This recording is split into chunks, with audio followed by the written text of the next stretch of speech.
The stars burned cold in the darkness of space as the Veltar war fleet moved through the galaxy like a plague. For 300 years they had swept across countless worlds, crushing every civilization that dared to stand against them.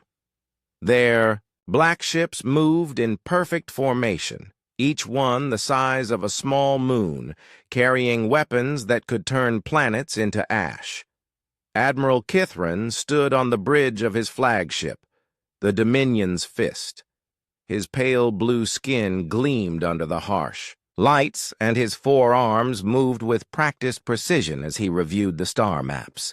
The Veltar had conquered 47 different species in the past century alone. Each victory had been swift and brutal. No species had lasted more than a few weeks against their superior technology. "Report," Kithran commanded, his voice echoing. "Through the vast bridge." "The Zephyrian system has fallen, Admiral," his aide replied. "Their entire fleet was destroyed in 4 hours. We lost no ships." Kithran nodded. It was always the same. The aliens would see the massive Veltar fleet approaching and panic. They would throw everything they had at the invaders, only to watch their weapons bounce harmlessly off the enemy shields. Then the Veltar would respond with overwhelming force, and another civilization would cease to exist. "What is our next target?" the Admiral asked. "The Outer Rim territories, sir. Intelligence reports several minor species in that region. The largest appears to be called humans." Kithran barely glanced at the data screen. Humans. Another insignificant race that would fall within days. The intelligence report showed primitive technology, scattered colonies, and no unified military command. They would be even easier to defeat than the Zephyrians. "How long until we reach their space?" 2 standard weeks, Admiral." "Excellent. Prepare the invasion protocols." Far across the galaxy, on the human colony world of New Sol, Captain Li Dong-Wu sat in his command chair aboard the starship Indomitable Spirit. The ship was humanity's most advanced vessel, though it would seem like scrap metal compared to the Veltar fleet. Li had spent 5 years commanding this experimental destroyer, and he knew every bolt and wire in her hull. The bridge was small and cramped compared to alien vessels. Human ships were built for efficiency, not comfort. Every surface was covered with displays and controls that could be operated by hand. No fancy neural interfaces or thought-controlled systems. Just good old-fashioned buttons and switches that worked even when everything else failed. "Captain, we're receiving another distress signal," reported Communications Officer Kim So-young from her station. She was young, barely 25, but she had the sharpest ears in the fleet. If there was a signal to be found, she would find it. "Where from this time?" Li asked, though he already suspected the answer. "The Kepler system, sir. Same as the others. The transmission cuts off after a few seconds." Li frowned. This was the 5th distress signal they had intercepted in the past week. Each one followed the same pattern: a desperate call for help, followed by sudden silence. The messages all spoke of massive ships appearing without warning, then nothing. "Any word from command?" Li asked. "Still no response, sir. All official. Channels are quiet." That worried Li more than anything. The Terran Defense Force always maintained communication with its ships. For them to go silent meant something was very wrong. Chief Engineer Park Ji-ho looked up from his console. He was a thin man with grease-stained hands and tired eyes, but he knew the Indomitable Spirit better than anyone. "Captain, I've been monitoring long-range sensors. There's something big moving through the next sector. Really big." "How big?" "Bigger than anything we've ever built. The computer can't even get a proper reading on it." Lee stood and walked to the main display. The screen showed a fuzzy image of space with several large shapes moving in formation. The ships, if they were ships, were enormous. Each one dwarfed the largest human vessel. Analysis? Lee asked. Unknown design, unknown technology, Park replied. Whatever they are, they're heading this way. Lee stared at the display for a long moment. His gut told him these ships were connected to the distress signals. Something was out there, something powerful enough to silence entire star systems. How long until they reach us? At current speed, maybe 10 days. 10 days. Lee had commanded the indomitable spirit through pirate raids and asteroid storms, but he had never faced anything like this. Still, he had his orders. The ship was assigned to patrol this sector and protect the colonies. He would not abandon his post. All right, people, Lee announced to his crew. I want this ship ready for anything. Park, check every system twice. So Young, keep monitoring all frequencies. If someone out there needs help, we're going to help them. The crew went to work with typical human efficiency. They might not have the best technology, but they made up for it with determination and skill. Dr. Yoon Ha-na began preparing the medical bay for possible casualties. Navigator Choi Min-ho plotted escape routes through the local asteroid fields. Weapons specialist Kang Soo-jin ran diagnostics on their limited arsenal. None of them knew what was coming. The Veltar fleet was unlike anything humanity had ever encountered. Their ships were powered by technology that human science barely understood. Their weapons could destroy planets.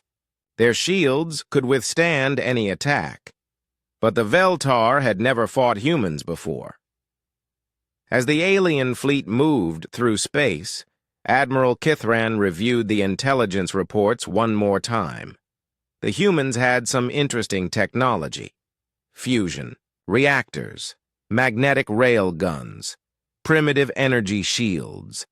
Nothing that would pose a real threat, but perhaps enough to provide a few minutes of entertainment before the conquest was complete. Admiral, his aide reported, we have visual contact with the human defense perimeter. Show me. The main screen displayed a handful of human ships spread across space. They were tiny compared to the Veltar vessels, like insects trying to stop a hurricane. Kithran almost felt sorry for them. Sir, the humans are transmitting, the communications officer announced. Let me hear it. A human voice filled the bridge, speaking in their primitive language. The translation came a moment later. Unknown vessels, you are entering Terran space. Please identify yourselves and state your intentions. Kithran smiled, showing rows of sharp teeth. How polite these humans were. How naive. They actually thought they could negotiate. Open a channel, he ordered. The response was broadcast across all human frequencies. This is Admiral Kithran of the Veltar Empire. Your worlds now belong to us. Surrender immediately, and your deaths will be swift. In the command center of New Seoul, Fleet Commander Jang Woo-bin listened to the alien message with growing horror. He had served in the Terran Defense Force for 30 years, but he had never heard anything like this. The voice was cold, mechanical, without any trace of mercy or compassion. Sir, his aide whispered, what are your orders? Jang looked at the tactical display. 3 human cruisers against an alien fleet of unknown size and power. It was hopeless. But these were his people, his worlds. He could not simply surrender them to alien conquerors. All ships, he commanded, take defensive positions. Prepare for battle. The die was cast. Humanity was about to face its greatest test. The first shots of the war came without warning. Admiral Kithran gave a simple hand gesture, and 3 of his ships opened fire. Beams of pure energy lanced across space, each one carrying enough power to level a city. The human cruiser Souls. Pride took a direct hit and simply vanished, turned to glowing particles in an instant. Fleet Commander Jang Wubin watched in horror from his command center as 2 more human ships suffered the same fate. 30 years of military service had not prepared him for this. The alien weapons were beyond anything in human experience. "Sir, the Busan Guardian and Daegu Shield are gone," his tactical officer reported, his voice shaking. "I can see that," Jang replied grimly. "Order all remaining ships to fall back. Get the evacuation transports out of here." But it was too late. More alien ships were moving to surround the human fleet. The Veltar vessels moved with perfect coordination, like parts of a single machine. Their black hulls reflected no light, making them look like holes in space itself. On the bridge of the Indomitable Spirit, Captain Lee Dong-woo watched the massacre unfold.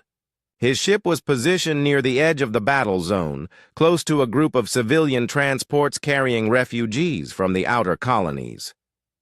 "Captain, we're receiving retreat orders," Communications Officer Kim So-young reported. "I heard them," Lee replied. He could see the evacuation ships on his screen, slow, defenseless vessels packed with families fleeing the alien advance. If his ship retreated now, those people would be captured or killed. "Sir?" asked Navigator Choi Min-ho. "Your orders?" Lee studied the tactical display. The smart move was to run. His ship was fast enough to escape, and losing it would accomplish nothing. But Lee had not become a starship captain by making the smart move every time. "We're staying," he announced. "Those transports need an escort." Chief Engineer Park Ji-ho looked up from his console. "Captain, that's suicide. We can't fight those things." "Maybe not," Lee agreed. "But we can try." The crew exchanged glances. They all knew this was probably their last battle, but none of them argued. This was why they had joined the Defense Force, to protect people who could not protect themselves. "All right, people," Lee said. "Let's show these aliens what humans can do. Park, give me everything you've got. So-young, jam their communications if you can. Min-ho, plot us an attack course." The Indomitable Spirit turned toward the alien fleet. It was a tiny ship compared to the Veltar vessels, like a minnow swimming toward a school of sharks. But as it moved, something unexpected happened. On the Veltar flagship, Admiral Kithron noticed the small human ship changing course. "What is that vessel doing?" he asked. "It appears to be attacking, sir," his aide replied, checking the scanners. Kithron laughed. "One ship? Against our entire fleet? These humans are even more foolish than I thought. Destroy it!" 3 Veltar destroyers moved to intercept the Indomitable Spirit. Their weapons charged, ready to turn the human ship into space dust. But as they fired, something strange happened. The human ship twisted and rolled, dodging the energy beams with impossible grace.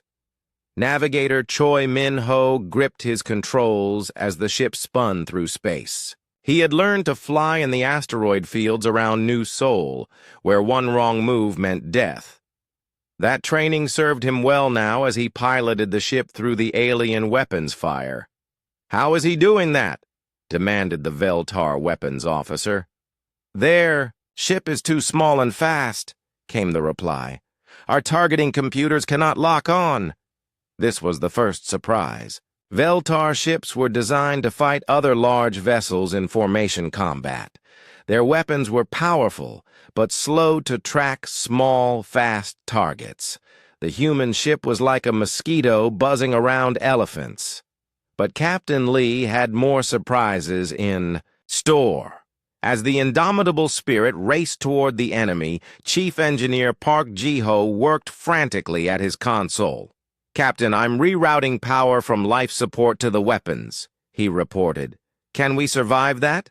"For about 10 minutes. After that, we'll be breathing vacuum." It was a crazy plan. No sane species would risk their life support systems in battle. But humans had a different definition of sanity. The ship's railgun began to charge with extra power. When it fired, the magnetic projectile struck a Veltar destroyer with unexpected force. The alien ship's shields flickered and failed. "Impossible!" Admiral Kithran snarled. "Their primitive weapons cannot penetrate our defenses." But they had. The human projectile had been moving much faster than expected, carrying kinetic energy. That overwhelmed the alien shields.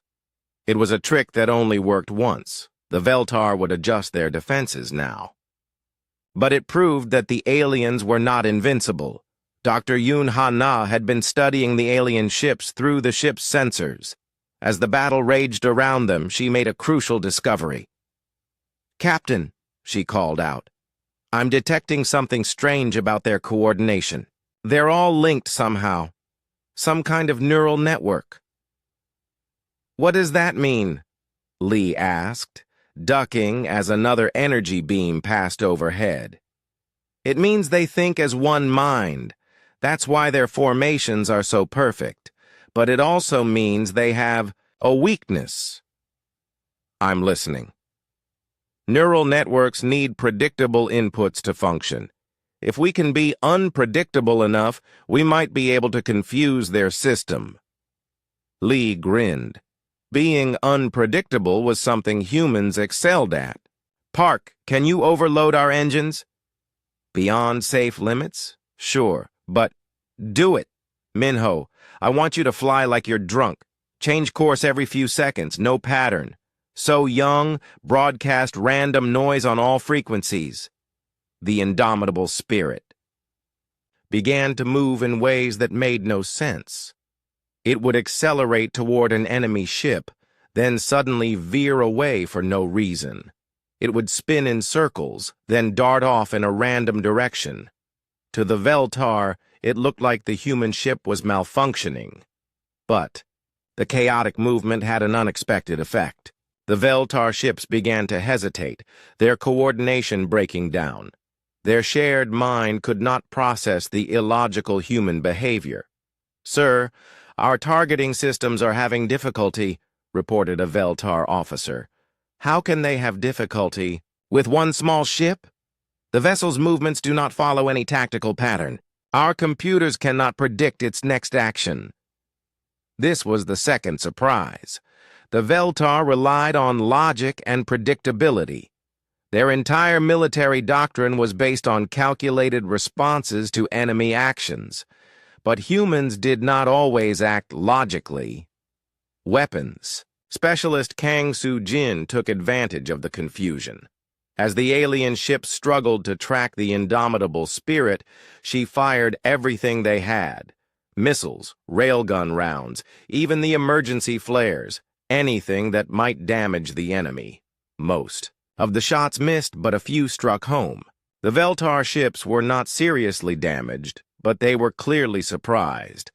This was not going according to their plan.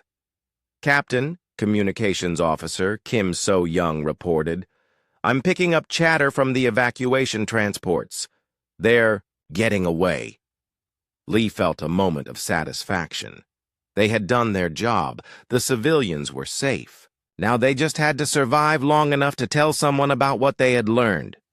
"Park, how are those engines holding up?" "They're about to explode, sir." "Good. Minho, get us out of here. Maximum speed." The indomitable spirit shot away from the battle zone like a bullet. The Veltar ships tried to follow, but the human vessel was already disappearing into the asteroid field. Admiral Kithran stared at the empty space where the human ship had been. In 300 years of conquest, no enemy vessel had ever escaped from his fleet. The ship was small and weak, But it had done something no other species had managed. It had fought back and lived. "Sir, should we pursue?" Kithran considered the question. The logical answer was yes. No enemy could be allowed to escape. But something about this encounter troubled him. The human ship had behaved in ways that made no sense, yet its tactics had been surprisingly effective. No, he decided. Let it go. One ship cannot threaten our invasion. But as he watched the human ship disappear into the asteroid field, Kithran felt something he had not experienced in decades. Doubt. These humans were different from other species. They did not fight like machines following programming. They fought with something the Veltar had forgotten long ago. They fought with desperation, creativity, and hope. And that made them dangerous. 3 weeks had passed since the first battle, and the Veltar invasion was not going as planned. What should have been a simple conquest had turned into a frustrating hunt. The problem was not the human military. Their organized fleets had been destroyed within days. The problem was one ship. The indomitable spirit had become a ghost haunting the Veltar fleet. It appeared without warning, struck at supply convoys and communication relays, then vanished before reinforcements could arrive. The ship seemed to be everywhere and nowhere, always one step ahead of the alien hunters. Admiral Kithran stood before the tactical display in his command center, staring at the red marks that showed recent attacks. 17 supply ships destroyed. 8 communication stations offline.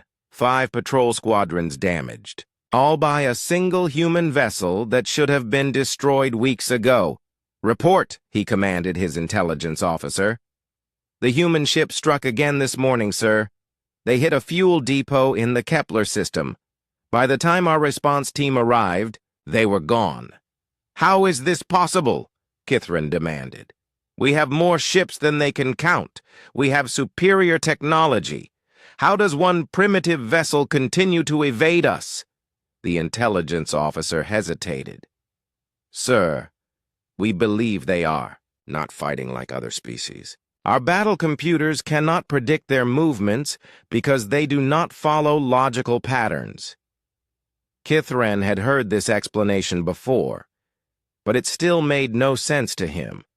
Logic was universal. Mathematics was universal. How could any species function without following basic principles of cause and effect? But the evidence was undeniable. The human ship was doing the impossible. On the bridge of the indomitable spirit, Captain Li Dongwu studied the star charts with his crew. They had been running for 3 weeks, living on emergency rations and recycled air. The ship showed signs of constant battle, scorch marks on the hull, jury-rigged repairs, systems held together with spare parts and hope. "Where next, Captain?" asked Navigator Choi Min-ho. The young man looked exhausted, but his eyes still burned with determination. "The supply depot at Rigel Station," Lee replied. "Intelligence says they're stockpiling fuel there for the main fleet." Chief Engineer Park Ji-ho shook his head. "Captain, I've got to be honest with you. The engines are running on fumes. We've pushed them beyond every safety limit. I don't know how much longer we can keep this up." Lee understood. They all understood. The indomitable spirit was dying by degrees, burning itself out in a series of desperate raids. But they could not stop. Every supply ship they destroyed, every communication relay they knocked out, bought time for human colonies to evacuate. "How long do we have?" Lee asked. "Maybe a week if we're careful. A few days if we keep pushing this hard." Dr. Yoon Ha-na looked up from her research station. She had been studying captured Veltar technology, trying to understand how their systems worked. "Captain, I think I've found something important." "What is it?" "Their neural network has a critical flaw. The more ships they connect, the more vulnerable the system becomes to feedback loops. If we could somehow disrupt their coordination at the right moment, we could turn their strength against them, Lee finished. It was a crazy idea, but crazy ideas were all they had left. Weapons specialist Kang Soo-jin had been listening to the conversation. "Captain, I've been working on something too. Remember how we overloaded our weapons in the first battle? I think I can do something similar with our communications array." "What kind of something?" "A feedback pulse. If we can get close enough to their command ship, we might be able to send a signal that disrupts their entire network." Lee considered the plan. It would mean flying directly into the heart of the Veltar fleet, a suicide mission by any rational standard. But rationality was overrated. How close would we need to get? "Point-blank range, sir. We'd have to ram their shields." The bridge fell silent. Everyone understood what that meant. The ship might survive the impact, but probably not the crew. Communications Officer Kim So-young spoke up. "Captain, I've been monitoring Veltar transmissions. They're getting frustrated. Admiral Kithron has reassigned 3 battle groups to hunt for us specifically." "3 battle groups?" Park whistled. "They really want us dead." "Good," Lee replied. "That means we're hurting them." But the truth was more complex than that. The Veltar were not just frustrated, they were beginning to fear. For the first time in 3 centuries, their perfect war machine was showing cracks. Other alien races in occupied territories were starting to ask questions. If one human ship could cause this much trouble, what might happen if the humans organized a real resistance? Admiral Kithran was thinking the same thing. He had called an emergency meeting of his senior staff, and the mood in the conference room was tense. "The situation is becoming unacceptable," he announced. "One ship is making our entire invasion force look incompetent. How do we solve this problem?" Fleet Commander Vexhai, a veteran of 40 conquests, spoke first. "Sir, we should flood the sector with ships. Saturate every possible hiding place. Eventually we will find them." "We tried that," Kithran replied coldly. "They slipped through our net twice." Tactical Advisor Mordun had a different suggestion. "Perhaps we should target human civilian populations. Force them to surrender by threatening their colonies." "Unacceptable," Kithran said immediately. "Such tactics would create martyrs and inspire more resistance. No, we need to destroy this ship directly." Intelligence Officer Krenzar leaned forward. "Sir, I have been studying their attack patterns. The human ship seems to prioritize supply lines and communication networks. They are trying to disrupt our logistics." "Obviously. But, sir, what if we use that against them? What if we set a trap using a fake supply convoy?" Kithran considered this. It was a sound strategy. Use the enemy's own tactics to lure them into an ambush. But something troubled him about the plan. The human ship had avoided every trap so far. How could they be certain this one would work? The humans seemed to have advanced intelligence, he mused. How are they getting information about our movements? Krenzar looked uncomfortable. We are not certain, sir. But we suspect they may be using unconventional intelligence-gathering methods. The truth was even stranger than the Veltar suspected.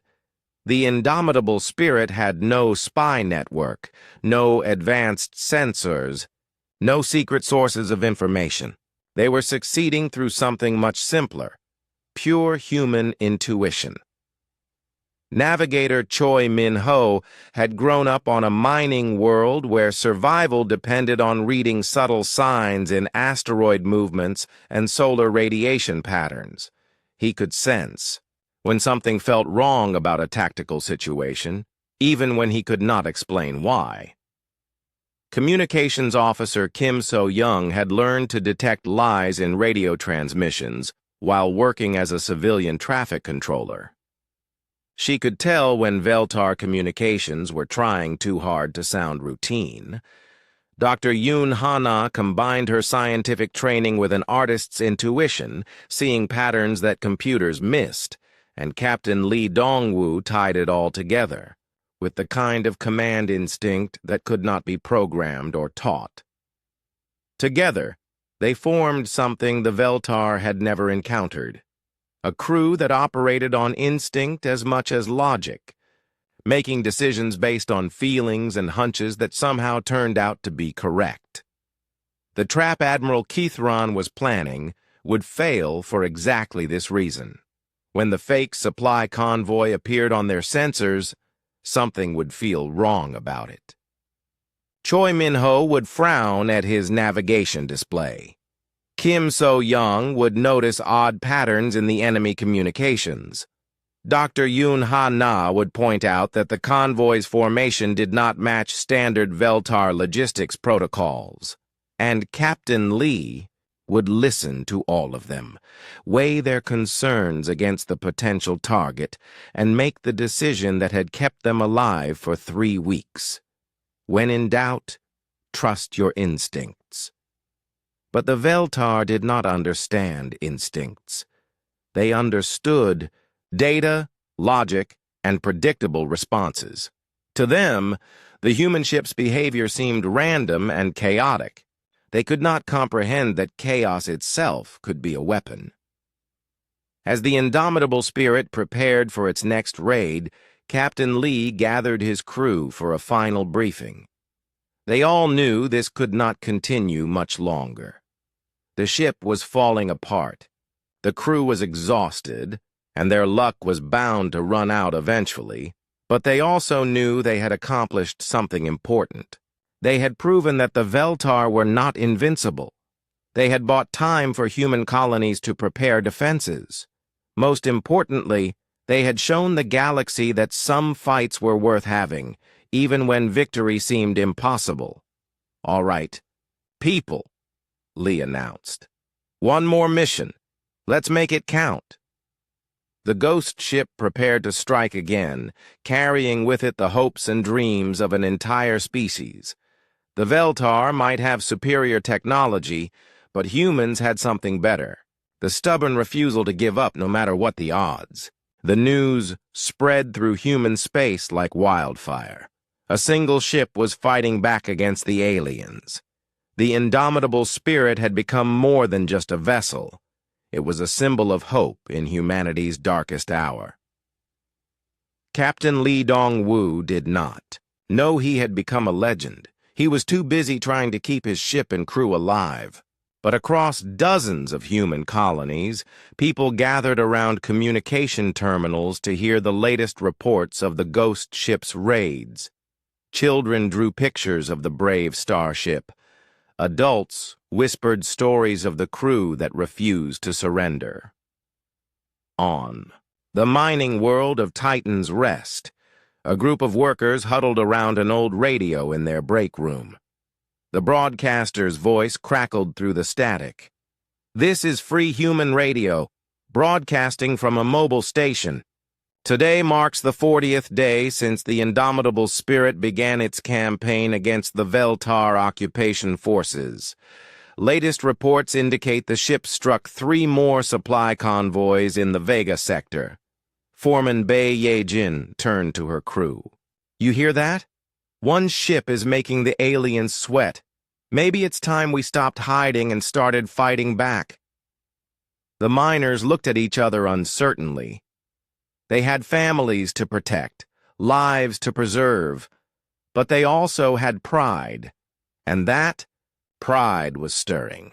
Similar conversations were happening throughout human space. On the agricultural world of New Gangwon, farmers were converting their harvesting equipment into weapons. On the trading post of Merchant's Haven, smugglers were forming an underground resistance network. The indomitable spirit had lit a spark, and that spark was spreading. Fleet Admiral Ryu Jae-sung, the highest-ranking human military officer still alive, watched these developments from his hidden command post on the moon of Europa. His official fleet had been destroyed in the first week of the invasion, but he had managed to save a few ships and establish a secret base. "Sir," reported his aide, "we're receiving more requests for weapons and supplies. The resistance cells are growing faster than we can support them." Ryu studied the tactical displays. Small red dots marked confirmed resistance activity across 17 star systems.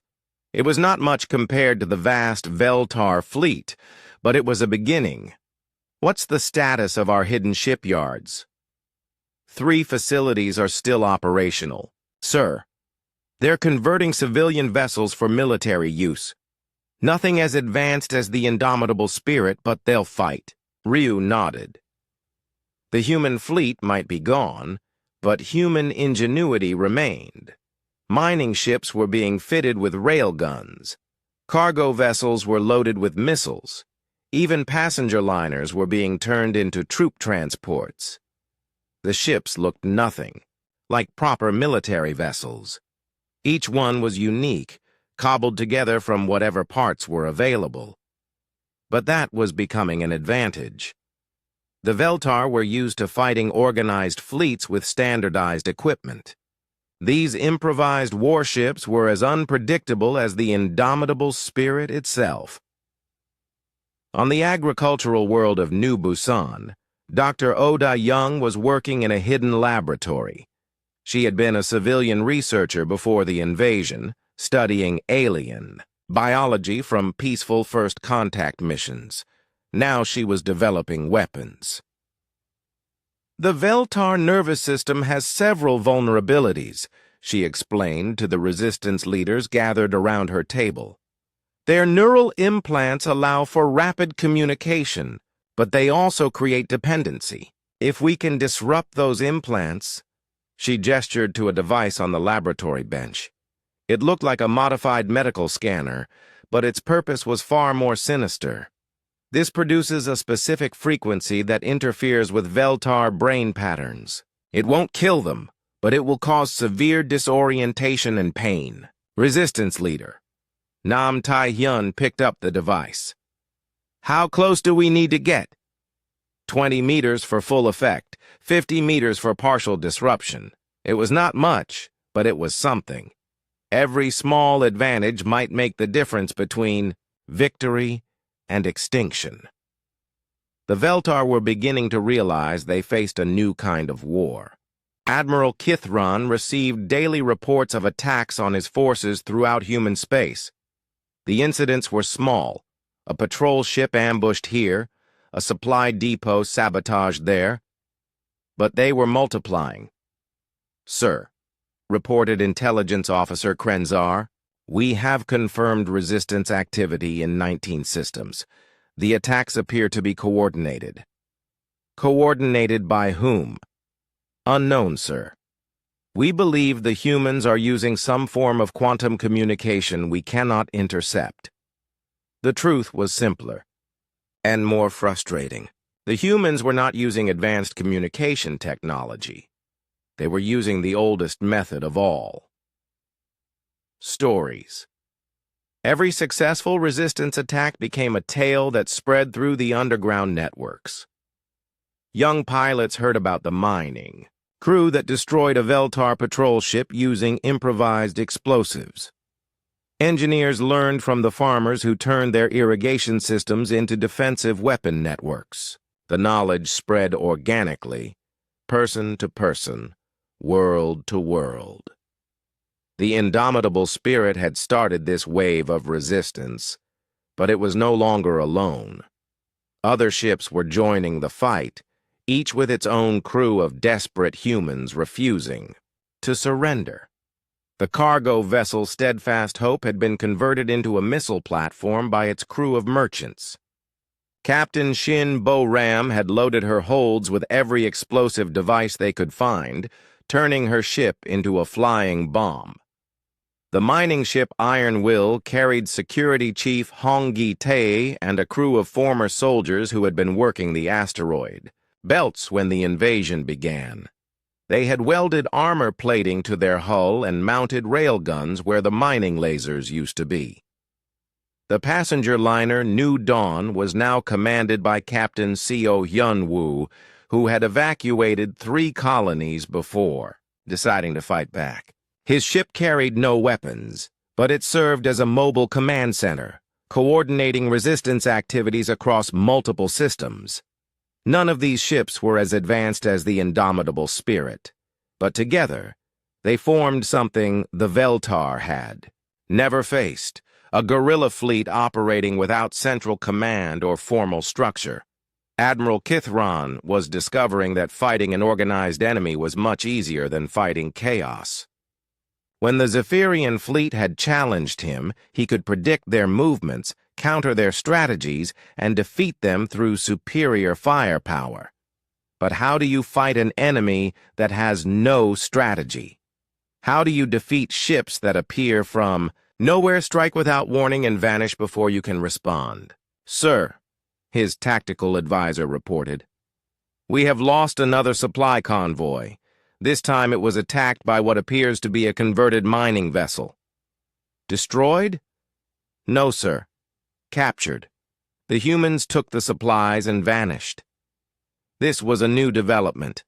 The human resistance was not just attacking Veltar forces, they were stealing equipment and resources. Every captured supply ship meant more weapons for the rebels, more fuel for their ships, more hope for their cause.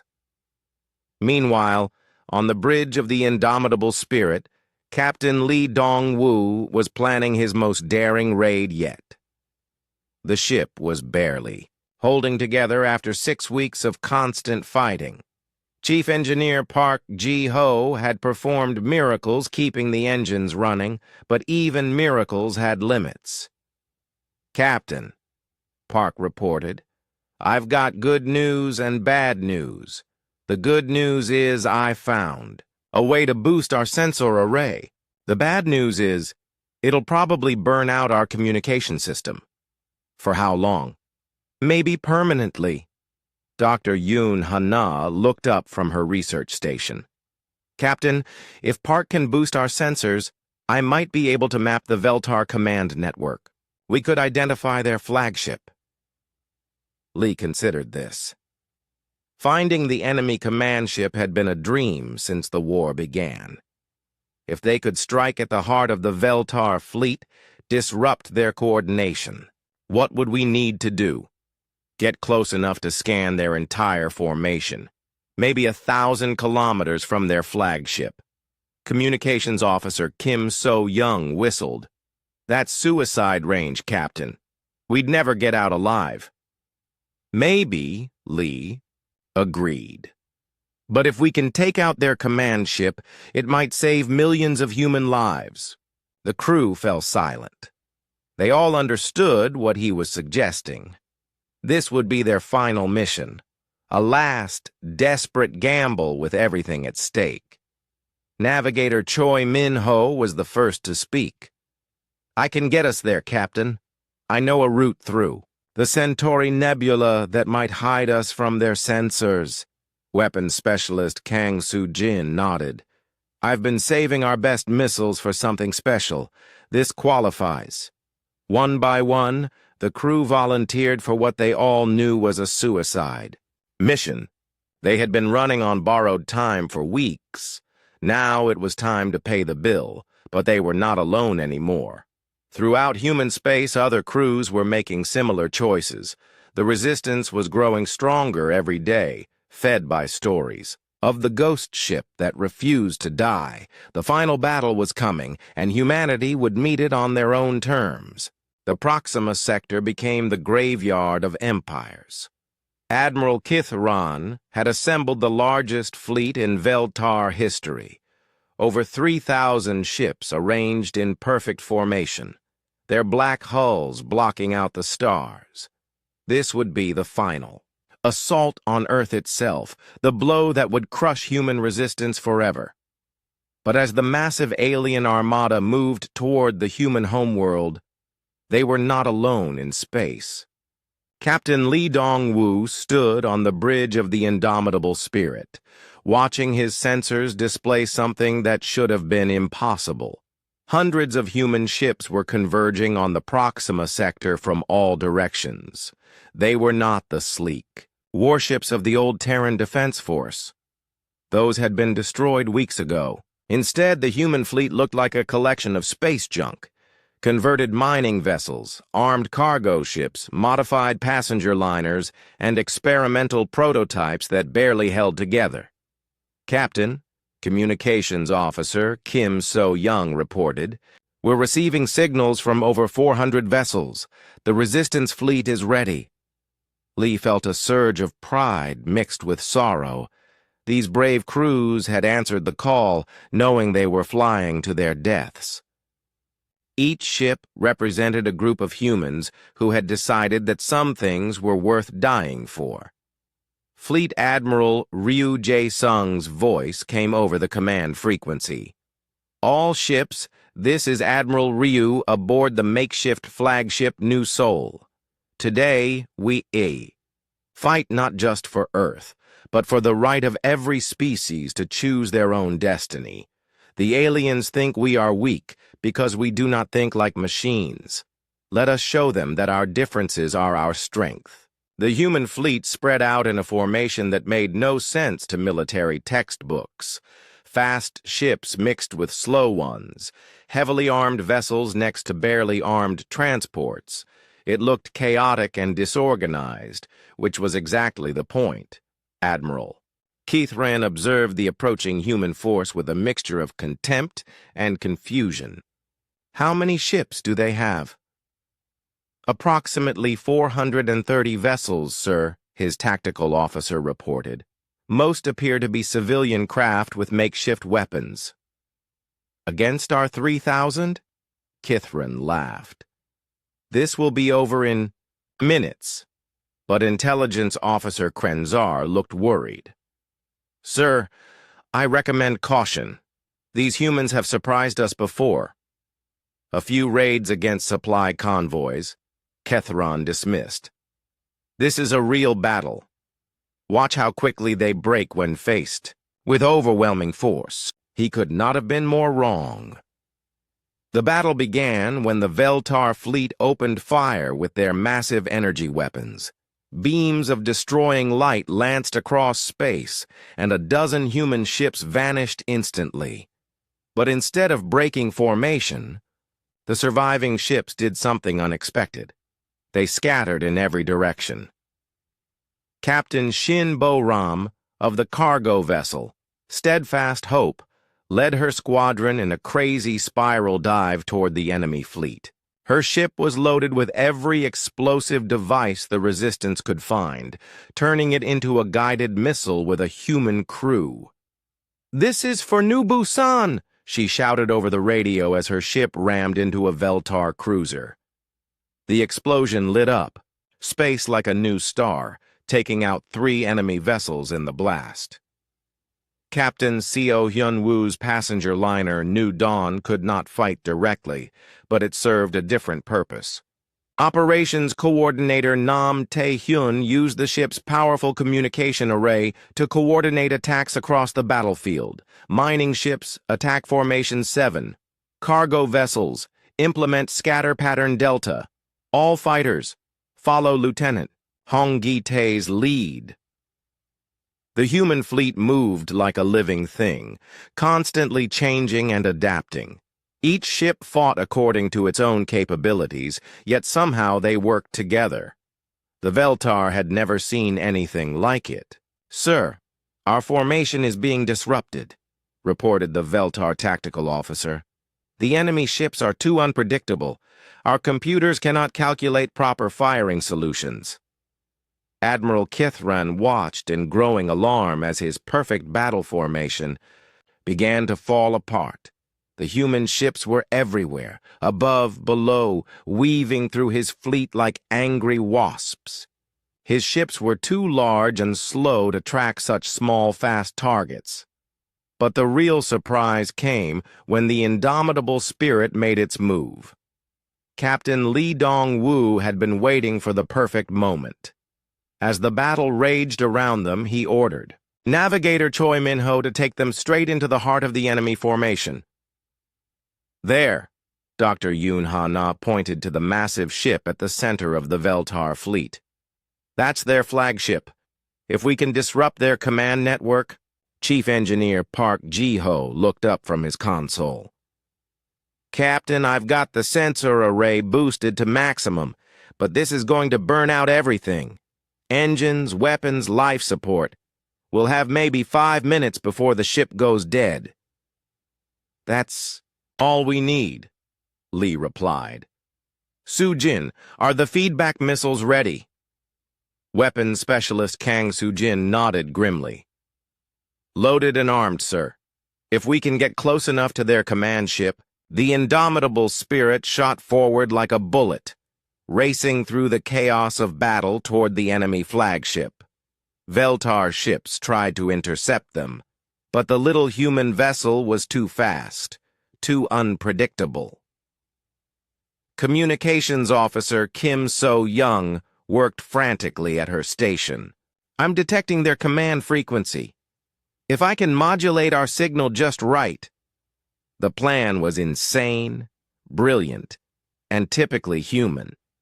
Instead of trying to destroy the Veltar flagship, they would hack into its command network and use the aliens' own coordination system against them. As the indomitable spirit closed to point-blank range, Dr. Yoon Ha-na activated her neural disruptor. The device sent a cascade of interfering signals directly into the Veltar command network. The effect was immediate and devastating. Across the enemy fleet, alien ships began firing on each other. Their perfect coordination turned into chaos, as the feedback loop corrupted their shared consciousness. Now, Captain Lee shouted. Weapons Specialist Kang Soo-jin fired every missile they had directly into the flagship's communication array. The explosions tore through the alien ship's hull, destroying the central node that controlled the entire fleet. The Veltar formation collapsed instantly. Ships that had moved as one mind suddenly found themselves isolated, confused, unable to coordinate their actions. Human vessels swarmed over them like wolves attacking a scattered herd. Admiral Kithron felt something he had never experienced before. Panic. His perfect fleet was falling apart, and he could not understand how it had happened. How could primitive humans defeat superior technology? Sir, we've lost contact with 60% of our ships, his aide reported. The command network is completely down. Restore it! We cannot, sir. The central processor has been destroyed. For the first time in 3 centuries of conquest, a Veltar invasion was failing. Ships began to retreat, then flee in disorder. The mighty empire that had crushed dozens of civilizations was being beaten by a ragtag collection of converted civilian vessels. On the bridge of the dying indomitable spirit, Captain Lee Dong-woo watched the enemy fleet scatter. The ship's systems were failing one by one, just as Park had predicted. But they had done it. They had broken the unbreakable. Captain, Kim So-young called out weakly, we're receiving a message from Admiral Ryu. The Veltar are retreating. We won. Lee smiled as the lights flickered and died around him. Yes, we did. The battle was over, but the war continued. News of the victory at Proxima spread throughout the galaxy, inspiring other enslaved species to rebel against their Veltar oppressors. The empire that had seemed invincible began to crumble from within. The indomitable spirit was rescued by a human salvage vessel 3 hours after the battle. The crew survived, though their ship would never fly again. They had burned her out, completely in that final desperate assault. But their sacrifice had achieved something greater than victory in a single battle. They had proven that courage and determination could overcome any odds. They had shown the galaxy that some spirits could never be broken. Captain Lee Dong-woo was offered command of a new ship, one of the advanced vessels being built in the hidden shipyards. But he declined. His war was over. He had done what he set out to do: protect the people who could not protect themselves. The Veltar Empire never recovered from their defeat at Proxima. Other species throughout the galaxy rose up in rebellion, inspired by the humans who had refused to surrender. Within a year, the once mighty empire had collapsed completely. Admiral Kithron was captured during the final assault on the Veltar homeworld. When human interrogators asked him what had gone wrong, he could only shake his head in confusion. "We had superior technology," he said. "We had overwhelming numbers. We had 3 centuries of victory. How did you defeat us?" The human officer smiled. "You forgot something important. Technology and numbers don't fight wars. People do. And some people just won't quit." The galaxy was free, and it had been freed by the most unlikely heroes of all. A small crew on a dying ship who refused to give up, no matter how impossible the odds seemed. In the end, that was what made humans dangerous. Not their weapons or their ships or their technology. It was their stubborn, illogical, wonderful refusal to accept defeat. It was the thing that made them human.